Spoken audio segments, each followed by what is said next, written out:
Tere tulemast Musta kassi taro lugemisse Skorpionid.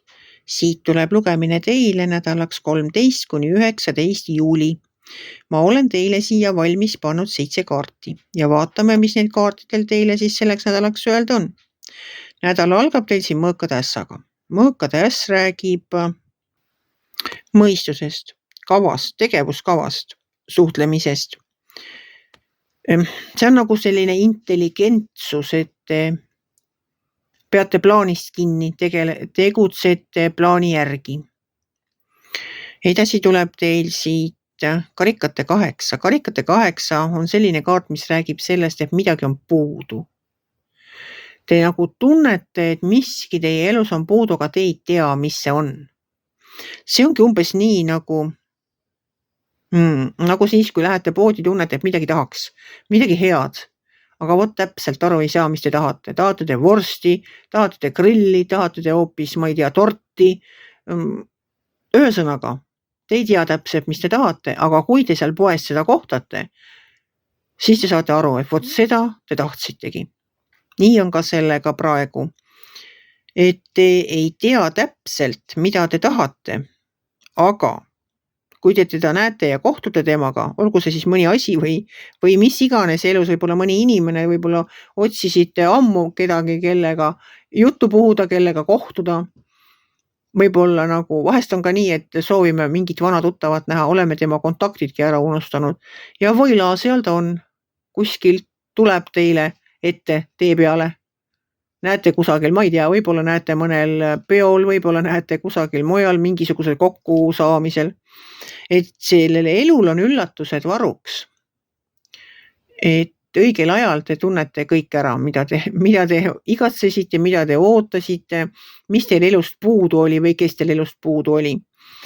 Et universumil on hämmastavad viisid, kuidas ta meie soove täidab, mida me pole väljagi öelnud, vaid oleme lihtsalt korra mõelnud. Ta võib neid vastuseid tuua meile põhimõtteliselt üsna koheselt. Mul on endal mõned juhtumised, kus ma mõtlesin vaid, et kas see või teine asi vastu peab. Ja kohe oli varsti vastus ka kohal, ei pidanud, see läks katki. Aga nii on, et vahest me ei küsigi, saame vastused ikka. Siis tuleb teil siin müntide 8. Müntide 8 räägib töö tegemisest. Räägib vilunud töö tegemisest, räägib pühendunud töö tegemisest, räägib sellest, et te olete oma ala professionaal. Te teete seda kirega, mida te teete. Te ei tee seda mingi raha pärast, vaid teete selle pärast, et see teile meeldib, mida te teete. Te olete nii osav oma töös, et te võite teistelegi õpetada. Siis tuleb siit meil sauvade baas. Sauvade baas tuleb uudistega. Ta tuleb teile mingite uudistega, kindlasti ta tuleb teile selliste uudistega, et mida see on nagu see viimse päeva kohtukaart. Et see, mida te arvasite, et on täielikult surnud untsu läinud ja see enam ei tööta, hakkab nagu võluväelt tööle uuesti. On see siis mingi teie äri, seisab üksipäini, kogub tolmu seal. Te arvate, et peaks ära lõpetama, sellel üldse mingit mõtet enam ei ole. Siis seda ei too, välja ka võib-olla enam ei vii, sellepärast, et te lihtsalt ei tegele sellega enam. Ja siis ühel päeval juhtub hoopis imelik asi. Inimesed hakkavad huvi tundma selle teie meelest juba ammu ennast ammendanud asja vastu. Küsivad. Tunnevad huvi, tahavad kas osta, tahavad, ma ei tea, kaasa lüüa. Ma ju ei tea, mis teil seal seisab praegu. Varjusurmas. Ühesõnaga, teie varjusurmas olev asi, mis iganes see on teil mõni projekt, ettevõtmine. Võib-olla müüte midagi, keegi ei ole tellimusi esitanud, võib-olla teete ise midagi. Ma ei tea, teete näiteks puulusikaid või teete hoopis kootesokke või kampsuneid kellelegi ammu pole mitte mingeid tellimusi tulnud, keegi nagu ei tunne huvigi enam. Aga siis täiesti üllatuslikult hakatakse huvi tundma, küsitakse, tehakse, võib-olla tahetakse kingitusi teha. Teie toodangut hakatakse ostma uuesti, tellima. Et midagi sellist. See on iseenesest samamoodi nagu uuesti sünd teile endale. Täna tunnete te tohutut koormat enda õlul. sellest räägib see sauade 10. See võib olla näiteks ka mingisugune rahaline koorem, et maksud on vaja maksta, aga seda lisasissetulekut, mida te siin ootate, no oma sellest ärist näiteks, ei tule ja te oletegi nagu täiesti kindlal arusaamisel sellest, et noh, see ettevõtmine on välja surnud, tuleb midagi muud välja mõelda. Aga ta hakkab uuesti ellu ja kõik nagu hakkab nagu paremuse poole liikuma. Jah, viimane kaart on teil siin mõõkade 8, mis räägib lõksutundest ja ma arvan küll, et kui te nagu see äri ei käi praegu üldse, tundub teile, et enam ei tooda mitte midagi, raha sisse ei tule, siis see lõksus olemise tunne tekibki, et te oletegi täiesti nagu vastu seina ennast mänginud, nurka mänginud ja tunne ongi selline, et olengi lõksus ja midagi enam teha ei ole. Siis see lõksus olemise tunne tegelikult ei ole päriselt õige, see on näiline.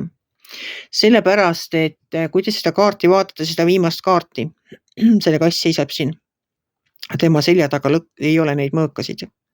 Tal on selja taga tee vaba, aga ta on oma silmad kinni pannud ja ta ei näe seda lahendust. Tal on käed kinni seotud, silmad on kinni pannud endal ise ja nugrutseb seal üksinda ja otsib lahendust, aga lahendus on tegelikult see, et keerake ringi, tehke silmad lahti. Raputage need köidikud maha, need ei ole isegi kinni seotud.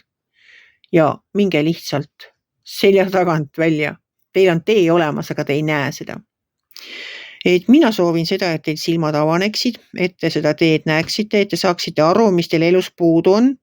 Võib-olla see sama projekt ongi puudu, kuigi ta tegelikult on teil olemas. Võib-olla te lihtsalt äkki leiate mingi teise suuna, hakkate sokkide asemel kampsuneid kuduma või hoopiski midagi muud heegeldate, ma ei tea, mänguasju. Võib-olla tuleb mingi idee kusagilt ja see on see sama, mis teil elus puudu on, näete, ma ei tea, kas telekas, ajalehes, võib-olla näete YouTube'is mingit asja, mida keegi teine teeb ja siis te vaatate, vau, mina oskan ka seda teha, hakkan ka tegema, pakun, äkki keegi tahab. Teete mingi väikese reklaami näiteks Facebooki kusagile või siis, ma ei tea, mingisse muusse kohta ja täiesti üllatuslikult hakkab see sama võib-olla see käsitöö, mida te olete kogu aeg teinud ja mis nüüd tundub, et on välja surnud, uuesti natuke teises mõõdus või teise näoga ennast müüma. Et vot midagi sellist näen mina siin praegu. Et selline nädal tuli teile, armsad skorpionid. Pole vaja muretseda. Kõik asjad saavad korda ja see koorem langeb ka teie õlult. Muidugi hea, kui te saate seda jagada. Kui ei saa, siis saate ka hakkama. Tulgu teil selline ilus suvine nädal. Kui teile minu lugemine meeldis, ärge olge kitsi. Pange ikka like pöial üles, võite ka kommenteerida ja kohtume järgmisel nädalal.